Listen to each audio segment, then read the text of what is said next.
Hello, students. Welcome to part 2 of chapter 35, and we'll be looking at what's going on in China in the early 1900s.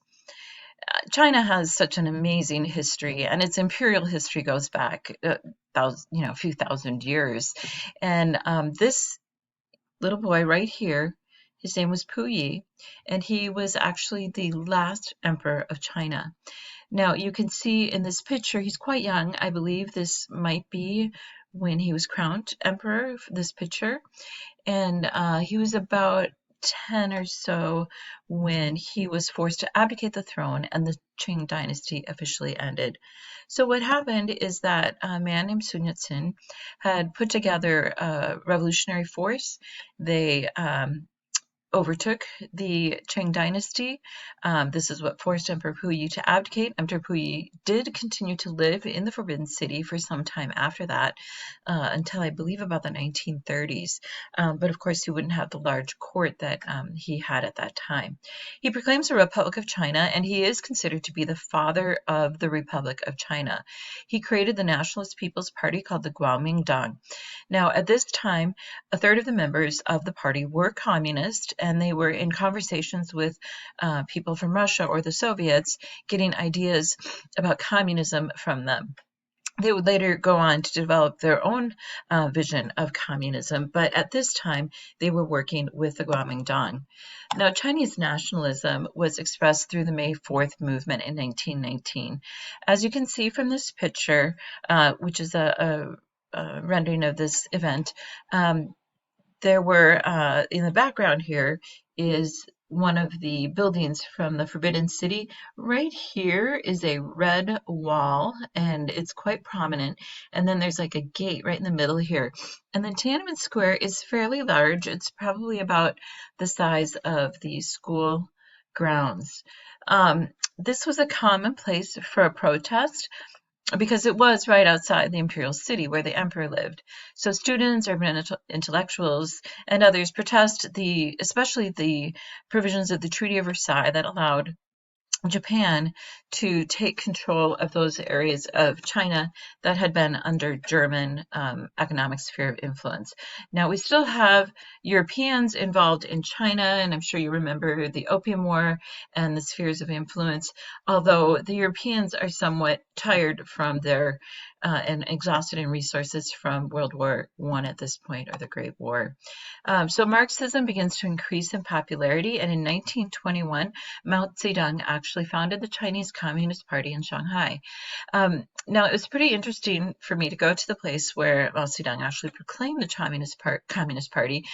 It's on the steps of a building that looks like something just dropped straight out of London. It's in a part of Shanghai that was a business district and had a lot of foreign buildings and banks and businesses in it, and it's just actually quite a small square where Mao Zedong stood up and said, I'm founding the Communist Party. And this was going to be actually a really important time for China. So, anyways, meanwhile, the Kuomintang is still in control, and Zhang Zhishur, or also known as Chiang Kai-shek, in Chinese we have two translations. One is called Pinyin, and one is called Wei Giles. Zhang Zhishur is actually what most Chinese speakers would call this man.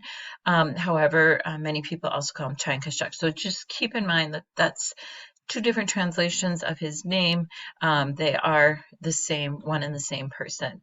So Sun Yat-sen died in 1925, and Chiang Kai-shek took over. He had been very close to Sun Yat-sen, and Sun Yat-sen actually had really sort of lost some power to military leaders at this time anyways, and Chiang Kai-shek was a likely candidate to take over after Sun Yat-sen.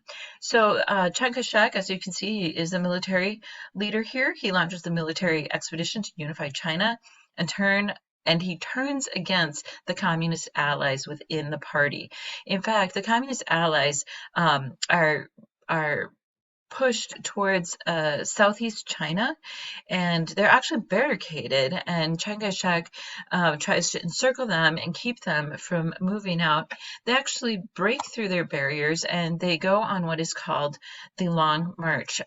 So Mao Zedong led this march in 1934, and it's probably not actually just one march, but a group of marches. And as they traveled from southeast and northwards, as you can see on this map, about 85,000 people will join the march. Many others join the movement for at least part of it. And it was a time of great hope for many Chinese people who felt like the Kuomintang wasn't really meeting their needs. While the Mao Zedong was leading the Long March, he clarified the values of communism, which would end up becoming called Maoism, and he built wide support for the Chinese Communist movement in China. Now let's go to Imperial Japan. Man, this is so interesting. So remember, Japan has become really industrialized really quickly. Remember the two wars that Japan showed its dominance in the Russo-Japanese and the Sino-Japanese War. So Japan is part of the League of Nations initially, and they do sign treaties to limit imperialist activity. And they do this from 1922 to 1928. However, within the government, demands for reform for the Japanese people are unmet. There's bribery and corruption involving some of the industrialists and some of the leaders who are getting very wealthy. But also, we have occurring a xenophobic nationalism. Now, xenophobic means fear of the foreigner. That's what that word actually means. They want no Western influence, and they also really do not have a great relationship with the Chinese, obviously, because they keep trying to go into China and take Chinese land and resources. The prime minister was assassinated in 1932 actually by a group of naval officers, and at this time, the people who assassinated him were not really held all that accountable for it, because growing militarism and imperialism surrounding the emperor was advocating greater assertion of Japanese power in the region, not just in Japan, but in Manchuria, in China, etc. So what happens? The Mukden Incident. If you look on the map here, you can see there is a state called Manchukuo. This is China here, and there is a town called Mukden. Now, the Japanese actually had a railroad that was actually theirs. They had the rights to this railroad. And so they want to get a hold of Manchuria, which is this area that's labeled Manchukuo. And Manchukuo, or Manchuria, has resources, and it's not very stable. Remember, the Qing dynasty has collapsed. The Qing dynasty had actually come from Manchuria.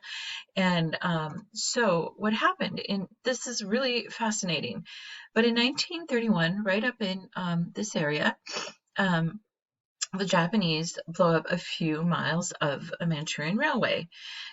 Again, this was railway that the Japanese owned, so they blew up their own railway, but they blamed the Chinese. So the Japanese army attacks in the region as a retribution for the supposed Chinese blowing up the railroad at Mukden, and the civilian government opposes the action, but the Japanese army is really taking control of the situation. They establish a puppet state of Manchukuo, and here's what's really interesting. Guess who would become kind of the puppet emperor of Manchukuo? None other than the former Qing dynasty emperor Puyi. So, Chiang Kai-shek appeals to the League of Nations to stop Japanese incursions into China. Guess what? The League really can't do anything. They don't have any authority to intervene in situations like that, and they call for Japan's withdrawal from the League of Nations, which Japan does quit the League can't help the Chinese against the Japanese. Is this an expansionistic threat to world stability leading to the next World War? Very possibly it is, and probably it would be. So overall in Asia, European imperialistic influence will decrease while Japanese imperialism increases. And we're going to see that in abundance as we approach World War II. Now, Africa, let's move on over on the map. So remember that in Africa, most of it had been carved up in the scramble for Africa. So the African colonies do participate in World War I, and the Allies invade German-controlled colonies. Now, many Europeans did leave, which encouraged local rebellions and challenges to European domination in Africa. And in some years after this time period, we're going to see countries decolonize, falling like dominoes, basically, from their European rulers in the years to come. And at this time, we also see a rise in African nationalism. So after the war, there is a group of elite Africans that were educated in Europe.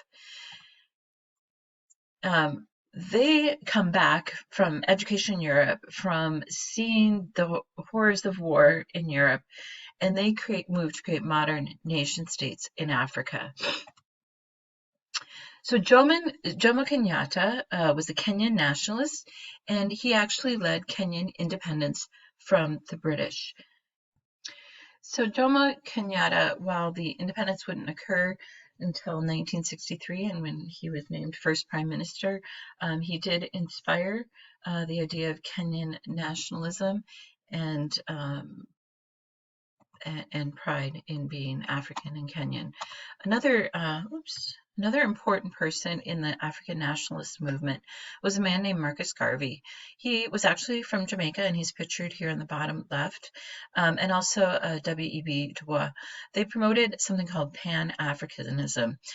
Now, the idea behind Pan-Africanism was a Back to Africa movement where people would return to Africa from the African diaspora.